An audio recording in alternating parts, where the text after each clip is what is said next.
মিনু আর রাজু মহারাষ্ট্রের একটা গ্রামে থাকত। ছোট্টবেলাতেই ওদের মা বাবার মৃত্যু হয়ে যায়, আর সেই কারণে তাদের দিদা ওদের পালন পোষণ করে। গরিবের কারণে ওদের বাড়িতে গ্যাস সিলিন্ডার ছিল না। তিনজন সকাল সকাল জঙ্গলে কাঠ কাটতে যেত। মিনু, তুই এখনো পর্যন্ত কতগুলো কাঠ বেছেছিস? আমি তো 15টা লাঠি কেটেছি বুদ্ধু, আর তুই এখনো অব্দি শুধু 10টাই কেটেছিস। ঠাকুমা, ও মিথ্যে কথা বলছে।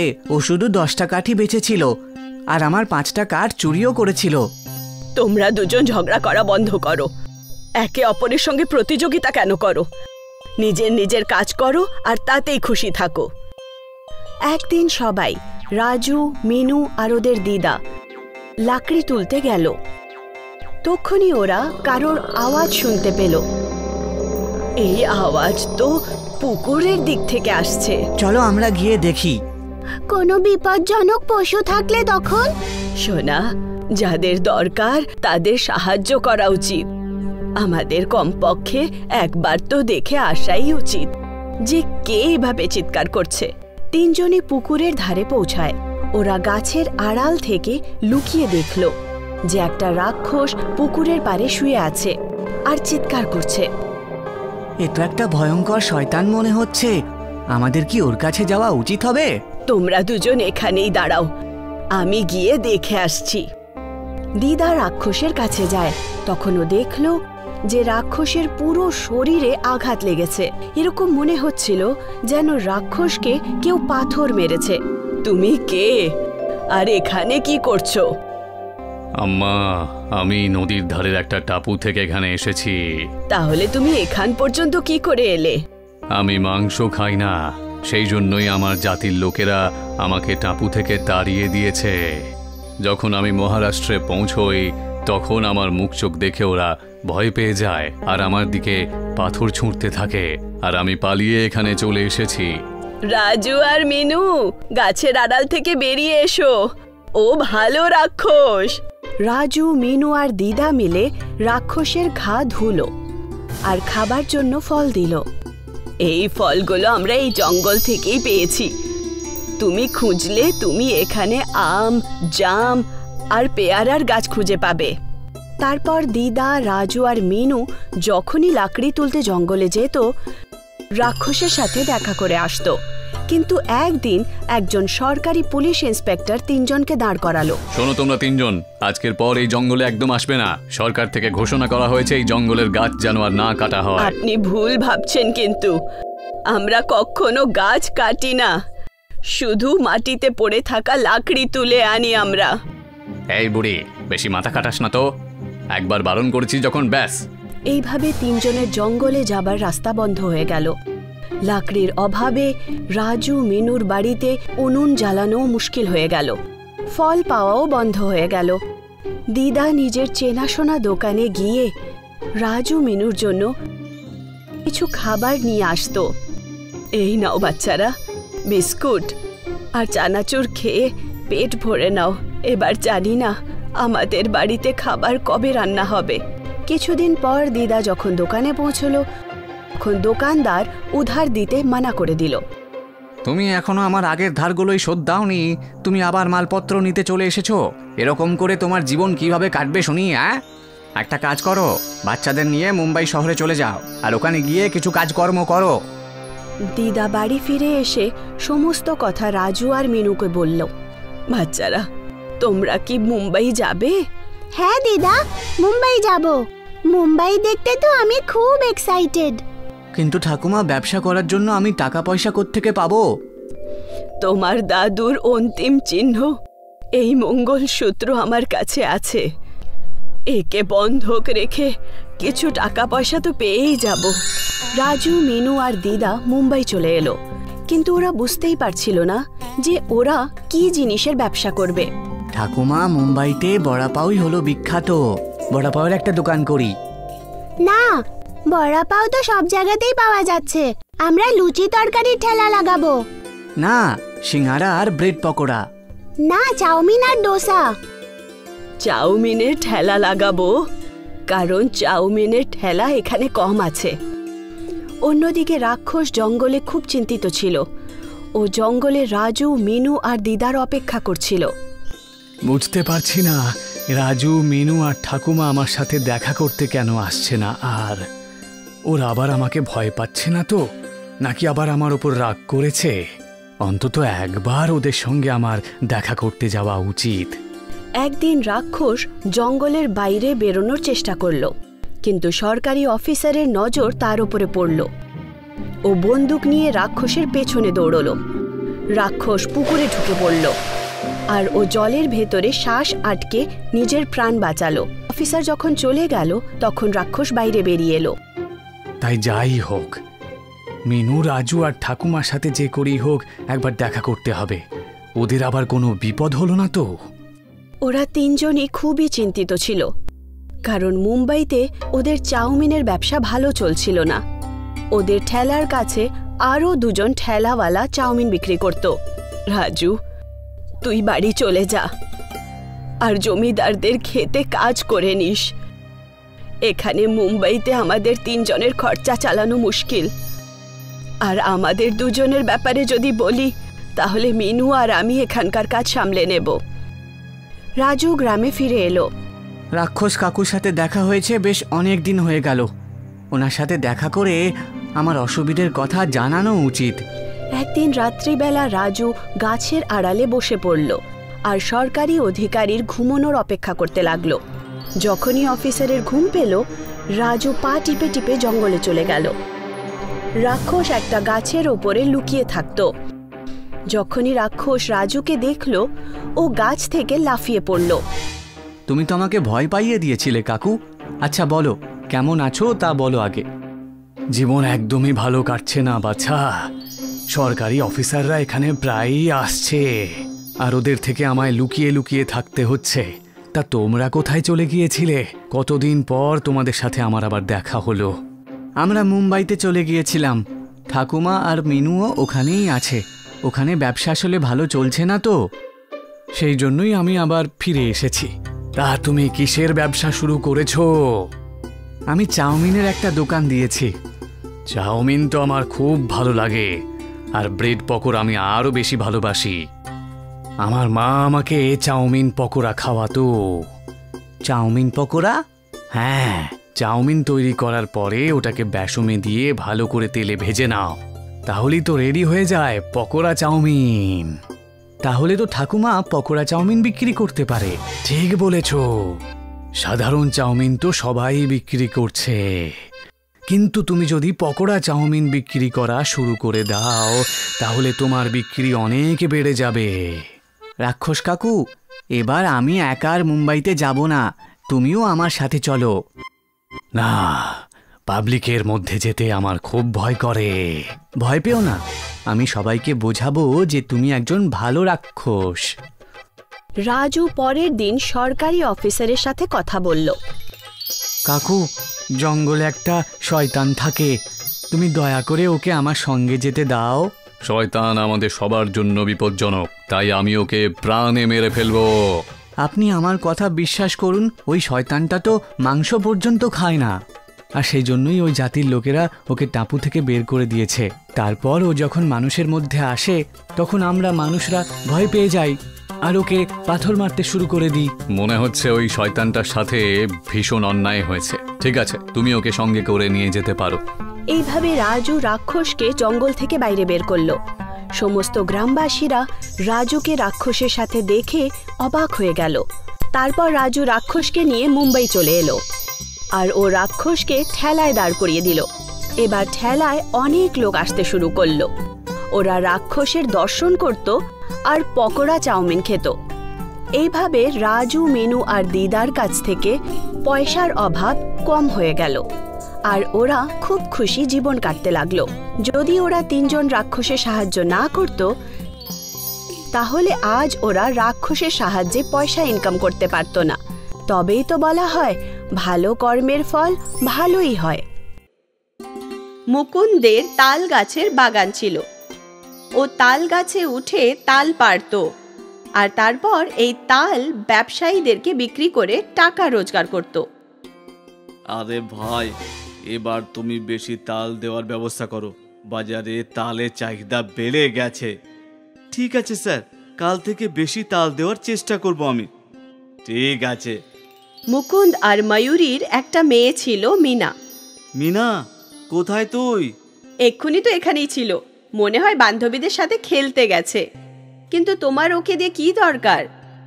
আরে ও তাল খেতে চেয়েছিল, তাই দেখ ওর জন্য কিছু টাটকা তাল পেড়ে নিয়ে এসেছি।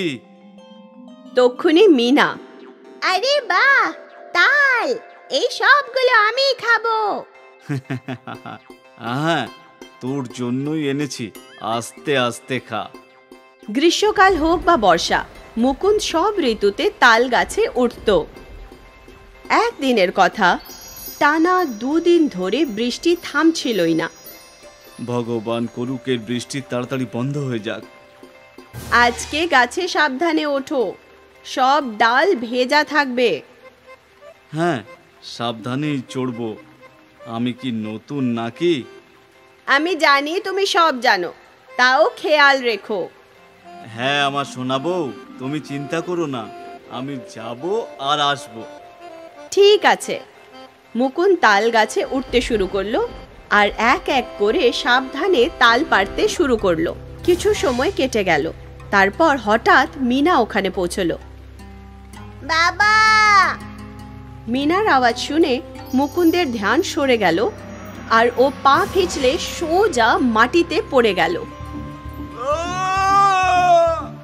বাবা! মিনা সঙ্গে সঙ্গে কিছু গ্রামবাসীকে ডাকলো। সবাই দৌড়ে এলো। কাকা, বাবা পড়ে গেছে। গ্রামবাসীরা দৌড়ে ওখানে পৌঁছলো।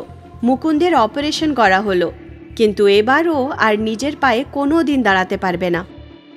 এবার কি হবে? এবার আমাদের সংসার কিভাবে চলবে? তুমি চিন্তা করো না, কিছু না কিছু নিশ্চয়ই হবে। ভগবান আমাদেরকে দুঃখ দিয়েছে, তখন উনিই রাস্তা দেখাবেন। কিন্তু কিভাবে? আমি পঙ্গু হয়ে গেছি, এর থেকে তো মৃত্যু হলেই ভালো হতো। এরকম বলো না, তুমিই আমাদের জীবন। ময়ূরী আর মুকুন্দ চিন্তায় ছিল যে ওদের জীবন এরপর কি করে চলবে।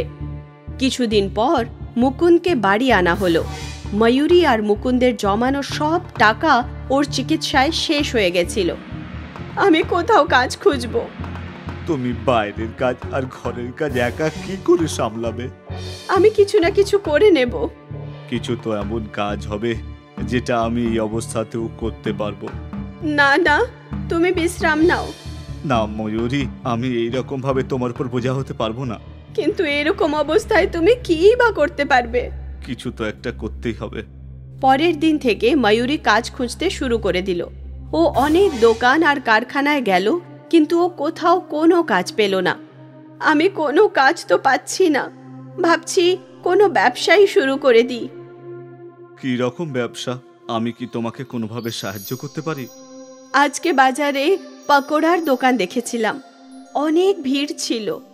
আমিও তো ভালো পকোড়া বানাতে পারি, তো আমি যদি পকোড়া বিক্রি করি?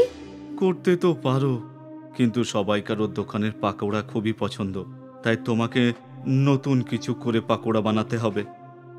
নতুন কিরকম? যেমন চাইনিজ পাকোড়া হয়, যেটা বাচ্চারা খুব পছন্দ করে, ওরকম কিছু একটা। এরকম কিছু। মিনা তুই বল, তোর আর কি খেতে ভালো লাগে? আমার তো ম্যাগি ভালো লাগে। ম্যাগি পকোড়া কেমন হবে? ম্যাগির পাকোড়া ওরকমটা হয় নাকি? হ্যাঁ, তাও আবার খুব মুচমুচে। যা মিনা, দৌড়ে 1 প্যাকেট ম্যাগি নিয়ে আয়। মিনা ম্যাগি কিনতে চলে গেল, আর কিছুক্ষণ পর 2টো ম্যাগির প্যাকেট নিয়ে এলো। ময়ূরী ম্যাগি সেদ্ধ করলো, শুকিয়ে কিছু মশলা মিশিয়ে রেখে কড়াইতে ম্যাগি পকোড়া ভাজতে শুরু করে দিল। মিনা এক দৃষ্টিতে ওর মায়ের হাত দেখছিল। যখনই ম্যাগির পকোড়া ভেজে বাইরে এলো, মিনা ঝট করে একটা পকোড়া তুলে খেতে শুরু করে দিল। আরে আরে, গরম! খুব সুস্বাদু হয়েছে মা। বাহ! মিনা একটা ম্যাগি পকোড়া নিজের বাবাকেও দিল।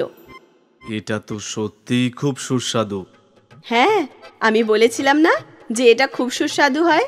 এই ম্যাগি পকোড়া কি বাজারে বিক্রি হবে? হ্যাঁ হ্যাঁ নিশ্চয়ই, এটা তো আগুন লাগিয়ে দেবে। ময়ূরী এটা শুনে খুশি ছিল। কিছুদিন পর ময়ূরী আর মুকুন্দ মিলে বাজারে ম্যাগি পকোড়ার স্টল বসালো। এটা কি আন্টি? ম্যাগি পকোড়া। ম্যাগির পকোড়া? হ্যাঁ। 1 প্লেট দাও আমাকে। হ্যাঁ হ্যাঁ নিশ্চয়ই, নাও। ময়ূরী ওই মেয়েটাকে ম্যাগি পকোড়া দিল। বাহ, খুব সুস্বাদু খেতে। আজ অবধি এরকম পকোড়া কোথাও খাইনি। ওই মেয়েটাকে দেখে আরো অনেক লোক ময়ূরীর ম্যাগি পকোড়া খেতে এলো। কাকিমা, এটা তো হেভি। মুকুন্দ ম্যাগি পকোড়া ভাজতে ময়ূরীকে সাহায্য করছিল।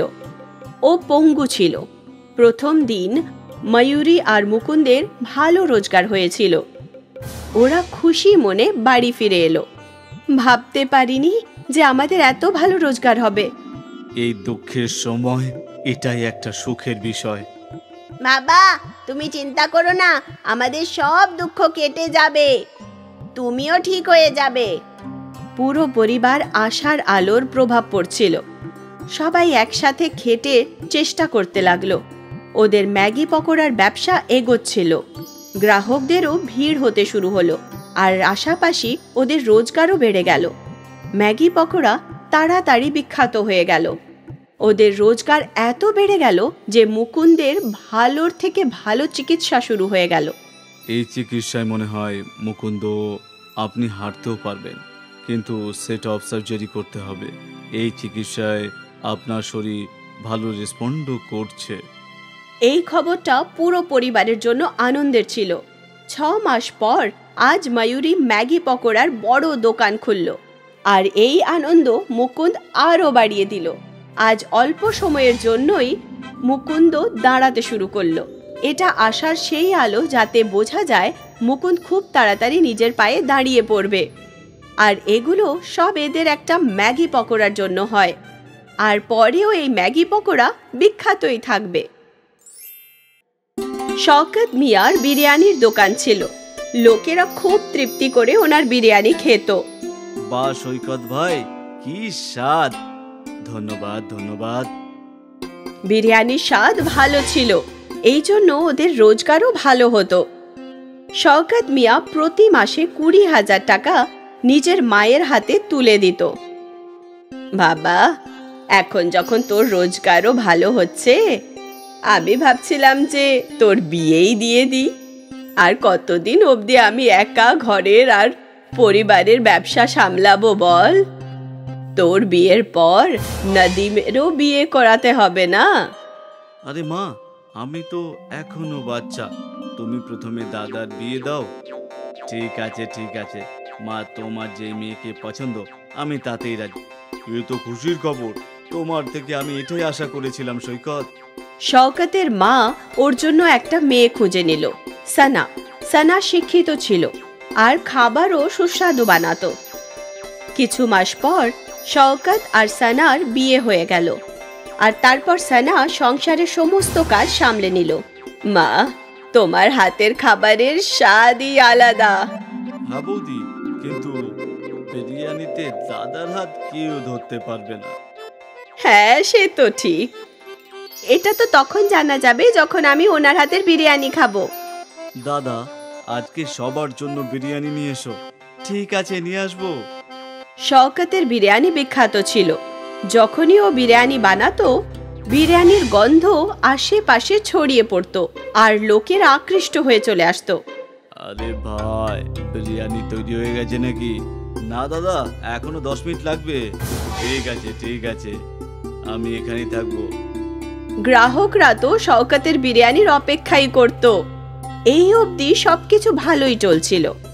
এই আমজাদ মিয়া আমার হাতে বানানো ব্যবসা খেতে বসেছে। আমাকে কিছু তো করতেই হবে, আমিও দাম কমিয়ে দেবো। শওকতও বিরিয়ানির দাম কমিয়ে 80 টাকা করে দিল। প্রতিদিন তো এই দোকান থেকে বিরিয়ানি খায়, চল আজকে ওই নতুন দোকান থেকে খায়। ঠিক আছে। অনেক গ্রাহক শুধু নতুন স্বাদের জন্য আমজাদের দোকানে যেতে লাগলো, কিন্তু আমজাদের হাতে আলাদাই জাদু ছিল। একবার যে ওর বিরিয়ানি খেত, সে ওর দোকানে আবার আসতো। কালকে যে বিরিয়ানি খেয়েছিলাম, আজকেও সেটাই খাবো। হ্যাঁ নিশ্চয়ই, ওই বিরিয়ানিটাকে কেউ ভুলতে পারবে না। আস্তে আস্তে শওকতের গ্রাহক কমতে শুরু করলো। হয়তো এটা কিছু সময়ের জন্য। আমজাদের দোকান নতুন, তাই লোকেরা ওখানে বিরিয়ানি খেতে যাচ্ছে। কিছুদিন পর আমার গ্রাহক ফিরে আসবে। শওকত নিজেই নিজেকে এটা বোঝানোর চেষ্টা করলো, কিন্তু ব্যবসায় লস ওকে চিন্তায় ফেলে দিয়েছিল। এখন বাড়িতেও ও সবসময় চিন্তিত থাকতো। কি হয়েছে শওকত, তুই কি নিয়ে এত ভাবছিস? কি আর বলবো মা, আমার দোকানের সামনে আরো একটা বিরিয়ানির দোকান হয়েছে। আস্তে আস্তে আমার সমস্ত গ্রাহক ওখানেই যাচ্ছে। এইরকম চলতে থাকলে একদিন আমাকে দোকান বন্ধ করে দিতে হবে। এরকম কিচ্ছু হবে না বাবা, ওপরওয়ালা আছে তো, হয়তো এটা কদিনেরই ব্যাপার। আমি এটাই আশা করছি মা। শওকত চিন্তায় ছিল, আর এই কথাটায় পুরো পরিবারের খারাপ লাগছিল। ওই রাতে সানা শওকতের পুরো ব্যাপারটা জানলো। যদি দামের জন্যই গ্রাহক অন্য দোকানে যাচ্ছে, তাহলে আমরা যদি দাম কম করে দেখি। আমরা কি করে দাম কমাবো সানা? বিরিয়ানি এক প্লেট বানাতেই 50 টাকা লাগে, আর আমি 80 টাকায় বিক্রি করছি, মানে শুধু 30 টাকার লাভ। যদি এটাও কমিয়ে দিই, তাহলে সংসার খরচ কিভাবে চালাবো? তাহলে কি আমরা বিরিয়ানি বানানোর জিনিসপত্র সস্তায় কিনতে পারি না? বিরিয়ানিতে সব থেকে দামি হলো চাল। সম্ভবত বাসমতি চাল কিভাবে সস্তায় পাবো? এবার আমি বাসমতি চালকে প্লেন চালের সঙ্গে বদলাতে তো পারবো না। আমরা যদি বাসমতি চালের জায়গায় অন্য কোনো জিনিস ব্যবহার করি তখন? তার মানে? মানে ম্যাগির অনেক ধরনের সুস্বাদু জিনিস হয়। যদি আমরা ম্যাগির বিরিয়ানি বানাই, তাহলে আমাদের খরচাও কম হবে। ম্যাগি বিরিয়ানি? এটা তো প্রথমবার শুনলাম। এখনকার যুগে আলাদা জিনিসই বিক্রি হয়, একবার চেষ্টা করেই দেখা যাক না? ঠিক আছে, আর এমনি তো কিছু তো হচ্ছে না, তাহলে ওটাই করা যাক। পরের দিন শওকত প্রতিদিনের মতো বিরিয়ানি বানালো, আর এইবার ও বাসমতি চালের বদলে ম্যাগি দিল। ম্যাগির বিরিয়ানি তাড়াতাড়ি তৈরি হয়ে গেল, আর ওর খরচও কম ছিল। এই জন্য শওকত ও দাম 50 টাকা করে দিল। বাইরে বড় বোর্ড লাগিয়ে দিল, ম্যাগি বিরিয়ানি 50 টাকা। এই ম্যাগি বিরিয়ানিটা আবার কি? ম্যাগি জানি আর বিরিয়ানিও জানি, কিন্তু ম্যাগি বিরিয়ানি আজ অব্দি তো খাইনি। চল আজকে ওটাই খাই। হ্যাঁ। ম্যাগি বিরিয়ানির নাম পড়ে অনেক গ্রাহক ওর বিরিয়ানি খেতে পৌঁছলো। বাহ, খুব সুস্বাদু। এইরকম ম্যাগি বিরিয়ানি আমি কোনোদিনও খাইনি। তার কারণ একটাই যে এটা ম্যাগি নয়, ম্যাগি বিরিয়ানি। বাহ ভাই, এইরকম স্বাদ কোথাও পাইনি। ধন্যবাদ। লোকেরা শওকতের বিরিয়ানি খুব পছন্দ করছিল।